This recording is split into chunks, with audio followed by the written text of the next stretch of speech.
Assembly పెట్టింది. ఇక పెట్టినాక గవర్నర్ గారి గురించి మాట్లాడించి ఇక గవర్నర్ ప్రసంగం ఎట్లున్నాయంటే ఎంత గలీజ్ ఉన్నాయంటే ఒక సామాన్య కాంగ్రెస్ కార్యకర్త కూడా ఎలక్షన్లకు అంత హీనంగా మాట్లాడు అంత దుర్మార్గమైన ప్రసంగం పెట్టినారు.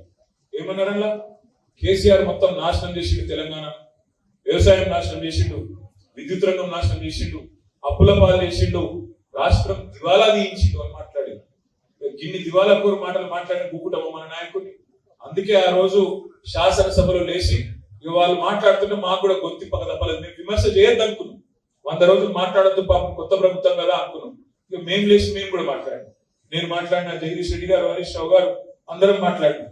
మీరు చూసిరాలేదు అసెంబ్లీ మంచిగా మాట్లాడినాం. వాళ్ళు మరి కేసీఆర్ గారు పంపించిన 3 సైనికులు మాట్లాడితేనే రేవంత్ రెడ్డి తట్టుకోలేకపోతున్నాడు. ఏమంటాడు పాపం మనం ఇంటర్వ్యూలో ఎత్తుకుంటున్నాడు. నేను ఇంకా కుర్చీ చదువుకోలేదు, బావబామ్మలు వచ్చి అటొకసంపై ఇటొకసంపై వాయిస్ మేము మాట్లాడితేనే గట్టుంటే మరి కేసీఆర్ దిగితే ఆలోచన అంటున్నాను. మనం బేజారయ్యేదేం లేదు, లేదు. మళ్ళా కేసీఆర్ సార్ ఫిబ్రవరి 1 రోజు ప్రమాణ స్వీకారం చేస్తున్నాడు. బడ్జెట్ సెషన్ కూడా హాజరవుతాడు. రంజిత్ రెడ్డి ప్రచారం కూడా వస్తాడు కేసీఆర్. తప్పకుండా మళ్ళీ మన నాయకుడు బయటకు వచ్చి ఆ రేపటి రోజు పార్లమెంట్ ఎన్నికల్లో ప్రచారం చేసే ప్రతి సందర్భాన్ని తప్పకుండా మనం అన్ని విషయాలు చెప్పాలి ప్రజలకు కూడా మళ్ళీ ఒకసారి. సరే అప్పుడు నాయకుడు, మన పార్టీ నాయకులు, మన పెద్దలు కేసీఆర్ గారు వచ్చే నాటికి వచ్చే నాటికి మరి అప్పటికి చాలా కాలం కూడా గడుస్తుంది. 75-100 రోజులు దాటిపోతుంది, 100 రోజుల పైన దాటిపోతుంది.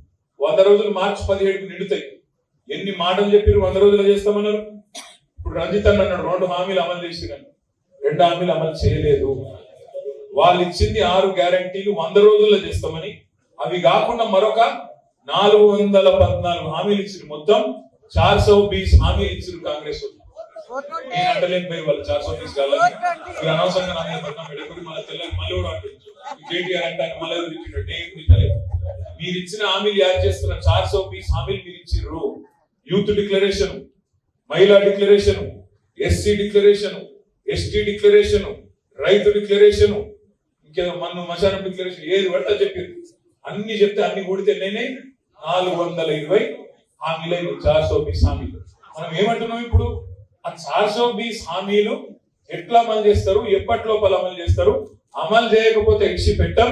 తప్పకుండా కాంగ్రెస్ పార్టీని బట్టలిప్పి చేవేళ్ళ చౌరస్తాలో నిలబెడతాం. కాంగ్రెస్ పార్టీ తప్ప బలమైన ప్రతిపక్షం ఉంటే గదే ఉంటుంది. ఇప్పుడు నాకు వచ్చినప్పుడు మహేంద్రనే చెప్తుండు, అన్న నేను జిందగీ మొత్తం ప్రతిపక్షంలోనే కొట్లాడినా అన్నాడు. ఎట్లుంటది అన్న? ప్రతిపక్షంలోనే మజా ఉంటది అన్న అన్నాడు. చూద్దాం, ఆ పాత్ర చేసినాం, ఇప్పుడు ఈ పాత్ర కూడా చేద్దాం. నాకు ఇంకో పని లేదు. నాకు ఇదివరకంటే మంత్రి పదవి ఉండి వాళ్ళని కలిసి వీళ్ళని కలిసి ఉండే, ఇప్పుడు ఏ పని లేదు. నేను చేవెళ్ళలో ఉండే మా అన్నదమ్ములకు ఒకటే మాటిస్తున్నాను, మీకు ఎప్పుడు ఏ కష్టం వచ్చినా ఎవడన్నా కేసు పెట్టినా బెదిరించినా హైదరాబాద్ కూతవేడి దూరంలో ఉన్నారు. మీరు ఎప్పుడు పిలిస్తే అప్పుడు అందరం వచ్చి మీ దగ్గరికి వాలిపోతాం, మీకు అండగా నిలబడతాం. ఎవరికి భయపడకండి, ఎవరు బెదిరించినా బెదరకండి, భయపడకండి. అందరం ఉన్నాం, తప్పకుండా మీకు అండగా నిలబడతాం. జబర్దస్త్ కొట్లాడదాం.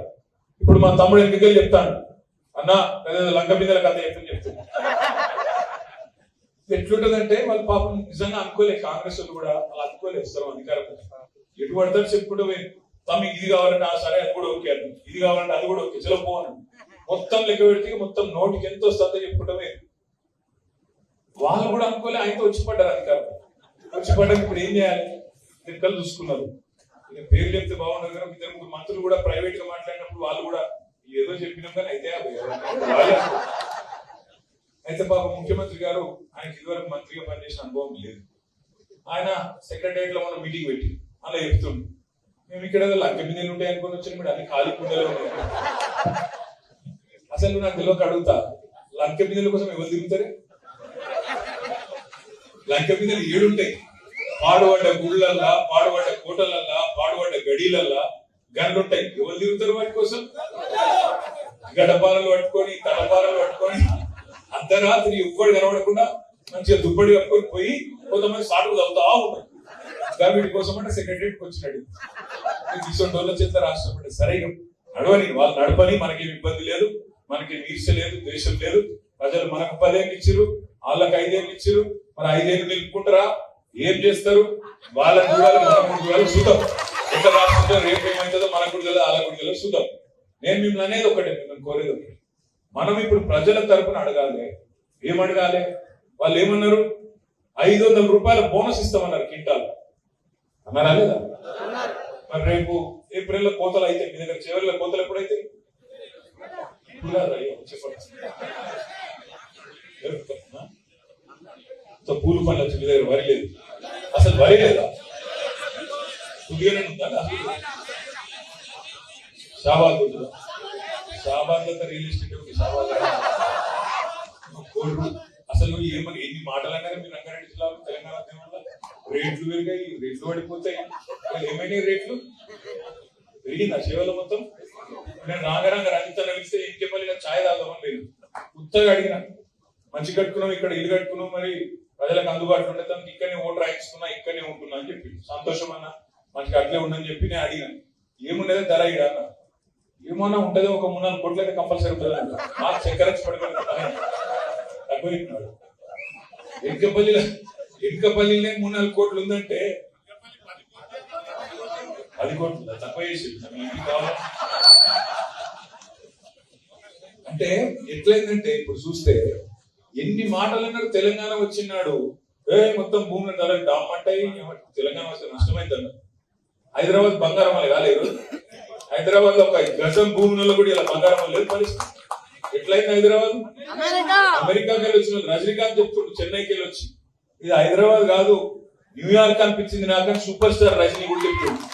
కానీ ఇక్కడ ఉన్న మన ప్రతిపక్ష గజనీలకు మాత్రం అర్థమైంది ఎట్లా అయింది పరిస్థితి.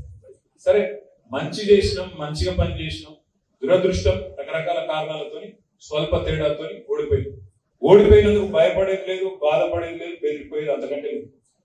అక్కడక్కడ ఉంటాయి, ఒక సర్పంచ్ని గుంజుకపోతారు, ఒక ఎంపీటీసీ గుంజుకపోతారు, వాళ్ళని బెదిరిస్తారు, వీళ్ళని బెదిరిస్తారా, నీ బిల్లా పెడతా అంటారు, నీ మీద కేసు పెడతా అంటారు.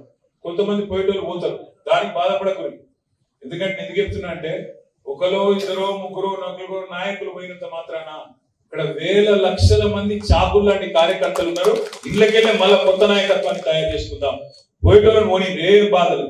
పోయేటోళ్ళు ఎవరైనా పోతే తప్పకుండా పోనీది, వాళ్ళని నవ్వాడుకుంది పట్టుకొని అప్పుడు బలవంతంగా వాళ్ళకి బద్దలు కట్టుడు వద్దే వద్దు.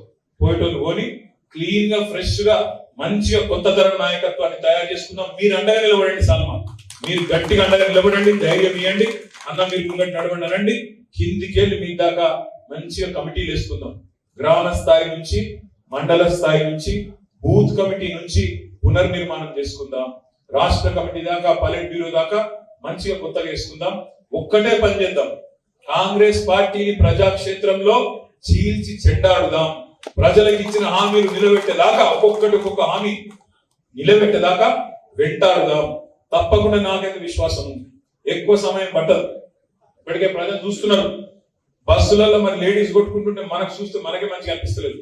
అటు బస్సులలో లేడీస్ బాధపడుతున్నారు, ఇటు టికెట్ కొనుక్కున్న మొగోళ్ళు కూడా బాధపడతారు, బయట ఆటో వాళ్ళు బాధపడుతున్నారు, ఊళ్ళో పోతే రైతులు బాధపడతారు.